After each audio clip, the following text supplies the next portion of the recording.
अस्सलाम वालेकुम वरहमतुल्लाहि वबरकातुहू। कैसे हैं आप सब? खैरियत से? उम्मीद करता हूँ आप सब ठीक होंगे, खैरियत से होंगे। अल्लाह ताला आप सबको अपनी ईमान में रखे और खसूसन जो ये कोरोना वायरस है उससे सबको महफूज रखे।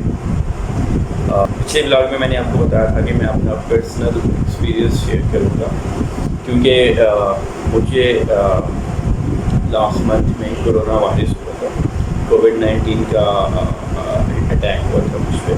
सीन कुछ यूँ हुआ था कि 21 मई को मैंने अपना टेस्ट कराया था और 26 मई को मेरी रिपोर्ट पॉजिटिव आई थी। तो भाई हुआ कुछ यूँ था कि जो मेरा रूममेट था वो जिस कंपनी में जिस प्रोजेक्ट में काम कर रहा था, उस कंपनी और उस प्रोजेक्ट की ये डिमांड थी कि हर वर्कर अपना कोविड का टेस्ट कराएगा। उसने टेस्ट कराया, उसकी रिपोर्ट आई। वो टेक्नीशियन था, वो पढ़ा लिखा नहीं था। वो मेरे पास मोबाइल लेके आया और मुझे कहा कि मुझे पढ़ के बताएं कि मेरी रिपोर्ट क्या। तो उस वक्त मैंने ये नोटिस नहीं किया कि उसकी रिपोर्ट पॉजिटिव भी हो सकती है। मैंने कोई केयर नहीं की, बस रूममेट था तो मैंने कहा चलो मैं इसको पढ़ के दे दूँ। तो जब मैंने उसकी रिपोर्ट पढ़ी तो वो रिपोर्ट पॉजिटिव थी। उस वक्त मुझे समझ नहीं आई, मैंने उसको मोबाइल वापस कर दिया। वो मेरे करीब ही बैठा, मेरे बेड पे नहीं बैठा था, वो मेरे करीब ही बस खड़ा हुआ था। मैंने उसकी रिपोर्ट पढ़ी और वापस कर दी। और आधे घंटे बाद जो है वो उसको क्वारंटाइन कर दिया गया, उसको दूसरे रूम में शिफ्ट कर दिया। जैसे कि कंपनी की पॉलिसी थी, उसको दूसरे रूम में शिफ्ट कर दिया। उस रूम में ऑलरेडी कोविड के पेशेंट से जो कि क्वारंटाइन थे, तो उसको उसी में एक बेड स्पेस दे दी गई। अब सीन ये था कि मैं 3-4 दिन से पहले बीमार था, मेरा मस्कुलर पेन था, मुझे इशू था और मुझे थोड़ी सी सांस की भी प्रॉब्लम थी। डॉक्टर ने जो मेडिसिन दी थी मुझे उससे आराम नहीं आ रहा था मस्कुलर पेन जो है वो मेरा बढ़ता जा रहा था। तो अगले दिन मैंने कंपनी को रिक्वेस्ट की, उन्होंने मेरा कोविड का टेस्ट कराया और 26 मई को मेरी रिज़ल्ट आया कोविड पॉजिटिव। कंपनी की रूल के मुताबिक, कंपनी की पॉलिसी के मुताबिक कंपनी ने मुझे शिफ्ट कर दिया उसी रूम में जहाँ पे सब पेशेंट क्वारंटाइन। तो वहाँ पे वो कोई भी सेफ नहीं था, क्योंकि किसी का नॉर्मल था, वो सिम्टम नॉर्मल थे, किसी के सिम्टम नहीं थे, किसी को काफ़ी सीवियर सिम्टम थे। तो वो हम सब एक दूसरे के लिए ख़तरा थे। तो मैंने ये सोचा कि मैं गवर्नमेंट के थ्रू गवर्नमेंट के सेंटर में हॉस्पिटल में जाके आइसोलेट होता हूँ, क्योंकि मुझे थोड़ी सी ब्रीथिंग इशू भी थी। ब्रीथिंग इशू भी था, सांस का इशू भी था, मस्कुलर पेन भी था और फिर पॉजिटिव आ चुका था। तो मैं चाह रहा था कि मैं रहूँ किसी हॉस्पिटल में या किसी गवर्नमेंट के अंडर ही मैं रहूँ, वहाँ क्वारंटाइन हो जाऊँ या आइसोलेट हो जाऊँ। मैंने दुबई में DHA को, दुबई हेल्थ अथॉरिटी, उनको मैंने कॉल की, काफ़ी अच्छी सर्विसेज थी उनकी। तो उन्होंने मुझे शिफ्ट किया, काफ़ी अच्छी सर्विसेज थी उनकी दुबई की। उन्होंने मुझे कहा कि आप हमारे करीबी किसी हेल्थ सेंटर में चले जाएँ, फिटनेस सेंटर में चले जाएँ। वहाँ पे मैं गया, वहाँ पे मेरी इनिशियल स्क्रीनिंग हुई, मेरा बीपी चेक हुआ, मेरी पल्स रेट चेक हुई, मेरा ऑक्सीजन चेक हुआ, सारा कुछ हुआ, मेरा एक्सरे हुआ। डॉक्टर के एक पैनल ने देखा कि ये किस नौइयत का पेशेंट है, क्योंकि जिनका ज़्यादा इशू था उनको वो हॉस्पिटल शिफ्ट कर रहे थे और जिनका कम इशू था उनको वो होटल में शिफ्ट कर रहे थे। मेरा ज़्यादा इशू नहीं था, तो उन्होंने मुझे एक होटल में शिफ्ट कर दिया। वहाँ पे सेपरेट रूम था, अटैच बाथरूम था, सारा कुछ था। वो गवर्नमेंट के अंडर में आ गया। खाना पीना 3 टाइम का खाना, 3 टाइम का सारा कुछ वो गवर्नमेंट ही देती थी। उसका सारा जो एक्सपेंस था वो गवर्नमेंट और इंश्योरेंस कंपनी के ज़िम्मे में। अब ये तो वो चीज़ है जो कि मुझे हुई और मैंने खुद को किस तरह क्वारंटाइन किया, किस जगह पे क्वारंटाइन किया, ये वो समय है। अब जब आपको कोरोना का अटैक हो जाता है तो उसमें सबसे पहली चीज़ नंबर 1 आपने क्या क्या करना है।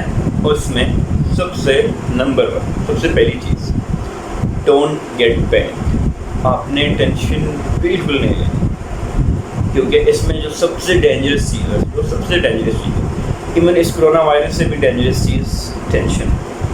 तो नंबर 1 टेंशन, आपने टेंशन बिल्कुल भी नहीं लेनी। अगर आप हॉस्पिटल में हैं वो सेपरेट केस है, वो मेरा एक्सपीरियंस नहीं है। अगर आप अपने घर में हैं, किसी होटल में हैं, किसी सेपरेट रूम में हैं, तो सबसे पहले आपने टेंशन नहीं लेनी। नंबर 2, आपने मास्क यूज़ करना है। उसका फ़ायदा ये है कि अगर आपको छींकें आती हैं, अगर आपको खांसी आती है, तो उसमें से जो पार्टिकल्स, जो वाटर पार्टिकल्स जो बाहर निकलते हैं, वो बाहर कहीं ना कहीं तो निकलेंगे। तो अगर आप एक ही रूम में रह रहे हैं तो आप उसी जगह को टच भी करेंगे, उसी जगह को छुएंगे भी सही, तो वो स्प्रेड होगा, वो रुकेगा नहीं। तो आपने मास्क ज़रूर यूज़ करना। अपने वॉशरूम जाना है तो आपने ग्लव्स यूज, जिस जगह पे भी बैठना है, जिस जगह पे भी बैठना है, आप एक स्प्रे ले लें, छोटा सा स्प्रे मिलता है, वो स्प्रे ले लें। अपने जिस जगह पे भी हाथ लगाए हैं, जिस जगह को भी आपने छुआ है, आप दिन में या आधे दिन के बाद आप उस चीज़ को स्प्रे करें। ठीक है। छठी चीज़, आप अपने रूम में एक सैनिटाइज़र रखें, हैंड सैनिटाइज़र, जिससे आप 10 मिनट बाद, 5 मिनट बाद, 15 मिनट बाद, आधे घंटे बाद अपने हाथों को अच्छी तरह सैनिटाइज करने। खाने से पहले, खाने के बाद आपने हाथ ज़रूर धोने। उसके बाद पाँचवीं चीज़ ये है कि आपने जिस जगह पे भी बैठना है, जिस जगह पे भी बैठना है, आप एक स्प्रे ले लें, छोटा सा स्प्रे मिलता है, वो स्प्रे ले लें। अपने जिस जगह पे भी हाथ लगाए हैं, जिस जगह को भी आपने छुआ है, आप दिन में या आधे दिन के बाद आप उस चीज़ को स्प्रे करें। ठीक है। छठी चीज़, आप अपने रूम में एक सैनिटाइज़र रखें, हैंड सैनिटाइज़र, जिससे आप 10 मिनट बाद, 5 मिनट बाद, 15 मिनट बाद, आधे घंटे बाद अपने हाथों को अच्छी तरह सैनिटाइज करें। आप उससे ये होगा कि जो भी आपके जरासीम होंगे, जो भी होंगे, वो बार बार सैनिटाइज करने से वो जरासीम मरते हैं। अब बारी आती है फूड की, कि आपने खाना पीना क्या है। जब मैं क्वारंटाइन था और मेरी डॉक्टर से बात होती थी, तो डॉक्टर ने मुझे कुछ नहीं बताया कि आपने क्या खाना है, क्या नहीं खाना है। जो पहले डॉक्टर कॉल करते थे, उन्होंने कुछ नहीं कहा। उन्होंने कहा आपने कुछ भी आपको खाने को मिले, आपने खाना है, सिवाय ठंडी चीज़ें, जो कि बहुत ज़्यादा ठंडी चीज़ें, वो आपने यूज़ नहीं करी। उसके बाद जब 2-3 दिन के बाद जब डॉक्टर एक और आया, तो उन्होंने मुझे कुछ चीज़ें बताई जो कि मैंने इस्तेमाल करना शुरू की। उसमें सबसे पहले गर्म पानी इतना नहीं कि उसमें से धुएँ निकलें और आप पी भी ना सकें, वो समटाइम आपके गले को भी ख़राब कर सकता है। पानी उतना गर्म करें जितना आप पी सकें, इतना ठंडा भी नहीं, इतना नॉर्मल भी नहीं, बट पानी गर्म होना चाहिए, फर्स्ट चीज़। दूसरी चीज़, अगर आपको पेन है, बॉडी पेन है, गले में दर्द है या सर में दर्द है, तो आपने 3 टाइम पैनाडोल, जो कि मैं लेता था, मुझे बॉडी पेन था तो मैं 3 टाइम पैनाडोल लेता था। तीसरी चीज़, आपने स्टीम लेनी है दिन में 3 टाइम। आपने स्टीम लेनी है दिन में 3 टाइम, ताकि आपका नाक खुला रहे, क्योंकि इसमें आपको फील होगा कि आपका नाक बंद हो रहा है। मेरा नाक बंद होता था, तो उसके लिए आपने 3 टाइम दिन में स्टीम लेनी।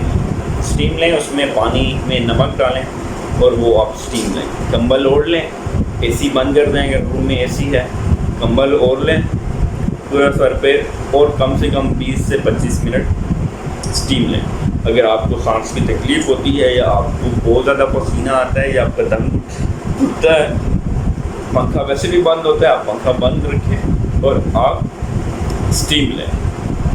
कंबल उठा लें, 1-2 मिनट के लिए रेस्ट करें, फिर स्टीम लें। आपने दिन में 3 से 4 बार स्टीम लाजमी लें। इसके बाद वो अदरक का कावा यूज़ करना है, वो भी दिन में 3 टाइम 2 टाइम अदरक का कावा आपने लाजमी पीना है। अदरक का कावा लाजमी पीना है। पानी में अदरक, उसमें शहद, चीनी का इस्तेमाल ना करें, शहद का इस्तेमाल करें। पानी में अदरक में शहद, उसका कावा बनाएं और उसको दिन में 2 टाइम लाजमी पिए। जो डॉक्टर ने मुझे एडवाइस किया, वो ये एडवाइस किया कि आप पानी में नींबू डाल के, जो आप गर्म पानी पीते हैं उसमें नींबू डाल के वो पिया करें। ठीक है, रेगुलर ना पिए, मतलब नॉर्मल पानी भी पिए, बट कभी कभी समटाइम जब आप 1 गिलास पानी पीते हैं तो दूसरा गिलास जो है वो नींबू वाला पिए। इससे क्या है कि वो जो वायरस है वो आपकी लंग्स में जाने से उसको वो रोकता है, तो वो आपके लंग्स तक नहीं जाएगा उस नींबू वाले पानी से। ये हो गई 5-6 चीज़ें। इसके बाद एक और चीज़ है सना मक्खी। सना मक्खी डॉक्टर ने मुझे नहीं बताया, सना मक्खी का मैंने नेट से देखा, बहुत से लोगों ने मुझे कहा कि आप सना मक्खी यूज़ करो। एक मुझे ऐसे बंदे ने भी कहा जो कि रिकवर हुआ है और वो यही कहता था कि मैं सना मक्खी यूज़ करता हूँ। बट जब मैंने सना मक्खी यूज़ की तो मुझे काफ़ी डिहाइड्रेशन हुई, बहुत ज़्यादा डिहाइड्रेशन हुई और मेरी हार्ट बीट बहुत ज़्यादा तेज़ हो गई। तो मैंने वो सना मक्खी यूज़ करना छोड़ दी। तो सना मक्खी के बारे में मेरा जो एक्सपीरियंस है वो मैं आपको बता रहा हूँ। किसी की बॉडी के लिए वो ठीक है, किसी के बॉडी के लिए वो ठीक नहीं है। उसके जो फ्रूट है, फ्रूट्स में से आपने नंबर 1 आपने लेना है मैंगो।